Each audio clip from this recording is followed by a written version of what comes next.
కేవలం 36 గంటలుంది. కురుక్షేత్ర మహాసంగ్రామం. ఈరోజు జరగబోతా ఉన్న ఎన్నికలు కేవలం ఎమ్మెల్యేలను, కేవలం ఎంపీలను ఎన్నుకునేందుకు మాత్రమే జరగబోతా ఉన్న ఎన్నికలు కానే కావు. జరగబోయే ఈ ఎన్నికలు రాబోయే 5 ఏళ్ల మీ ఇంటింటి అభివృద్ధిని, పథకాల కొనసాగింపును నిర్ణయించబోయే ఎన్నికలు ఈ జరగబోయే ఎన్నికలు. ఈ ఎన్నికల్లో మీరు జగన్కు ఓటు వేస్తే పథకాలన్నీ కొనసాగింపు, ఇంటింటి అభివృద్ధి. అదే పొరపాటున చంద్రబాబుకు ఓటు వేస్తే, పొరపాటున చంద్రబాబు కూటమికి ఓటు వేస్తే, పొరపాటున చంద్రబాబు కూటమికి ఓటు వేస్తే పథకాలన్నీ ముగింపు, మళ్ళీ మోసపోవటమే.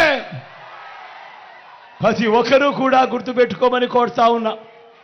ఇదే చంద్రబాబు గత చరిత్ర చెబుతా ఉన్న సత్యం. ఇదే మోసపూరిత వాగ్దానాలతో, సాధ్యం కాని హామీలతో చంద్రబాబు చేసిన మేనిఫెస్టోకు అర్థం.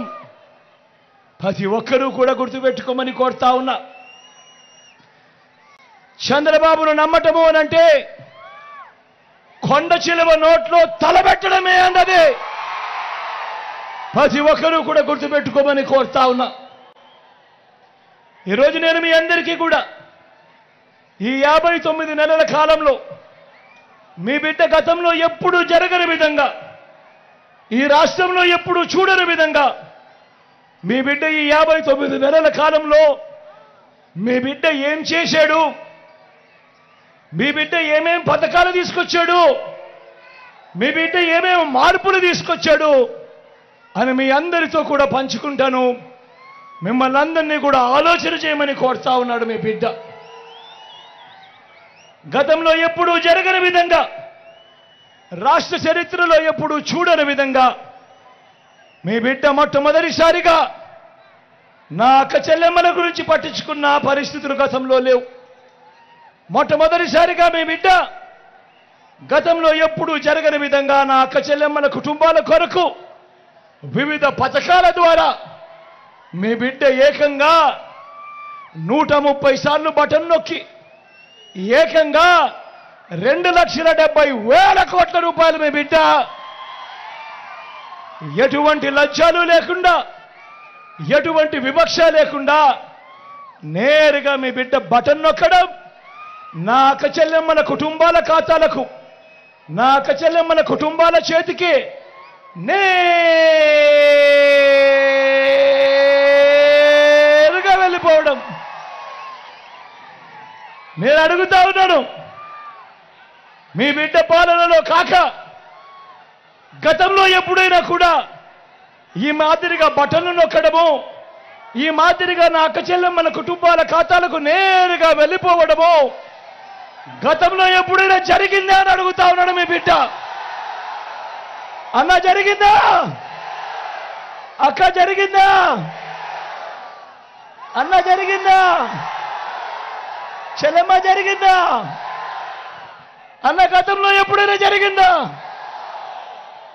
అక్క గతంలో ఎప్పుడైనా జరిగిందా?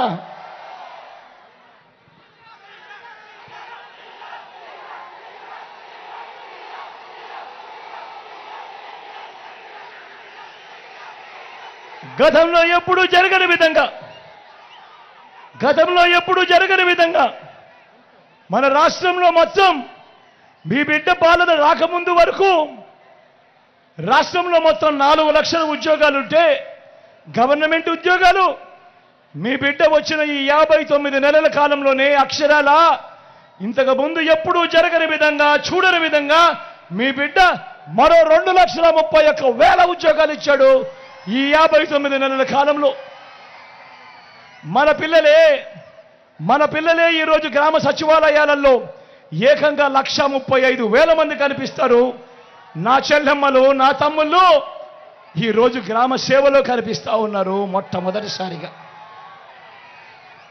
గతంలో ఎప్పుడూ జరగని విధంగా, రాష్ట్ర చరిత్రలో ఎప్పుడూ చూడని విధంగా మొట్టమొదటిసారిగా, ఇంతకుముందు ఎప్పుడైనా కూడా మేనిఫెస్టో అనే దానికి అర్థం ఎప్పుడైనా కూడా ఎవరైనా కూడా ఏం కనిపించేది?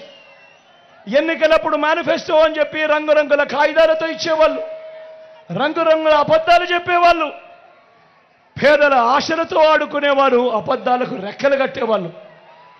ఎన్నికలైపోయిన తర్వాత మేనిఫెస్టో చెత్తబుట్టలో వేసేవాళ్ళు. మేనిఫెస్టో ఎక్కడుందంటే కనిపించే కార్యక్రమం కూడా ఎక్కడ ఎతికినా కనపడదు. మొట్టమొదటిసారిగా సాంప్రదాయాన్ని మార్చాడు మీ బిడ్డ. ఎన్నికల మేనిఫెస్టోను ఒక భగవద్గీతగా, ఒక బైబిల్గా, ఒక ఖురాన్గా భావిస్తూ ఎన్నికల మేనిఫెస్టోలో చెప్పినవి ఏకంగా 99% హామీలను అమలు చేసి మీ బిడ్డ నా అక్క చెల్లెమ్మల కుటుంబాలకే పంపిస్తా ఉన్నాడు. ఆ చిక్కడి చిరునవ్వుల మధ్య ఆ అక్క చెల్లెమ్మలని అడుగుతా ఉన్నాడు, అక్క ఇదిగో మీ అన్న మేనిఫెస్టో, ఇదిగో మీ తమ్ముడు మేనిఫెస్టో, పథకాలన్నీ కూడా జరిగాయా లేదా అన్నది మీరే టిక్కు పెట్టండి అక్క అని చెప్పి మొట్టమొదటిసారిగా సాంప్రదాయాన్ని మారుస్తూ ఎన్నికల మేనిఫెస్టో అంటే విశ్వసనీయత తీసుకొచ్చిన వ్యక్తి, విశ్వసనీయత తీసుకొచ్చిన పాలన ఈ 59 నెలల కాలంలోనే జరిగిన మాట వాస్తవం కాదా అని అడుగుతా ఉన్నాడు మీ బిడ్డ.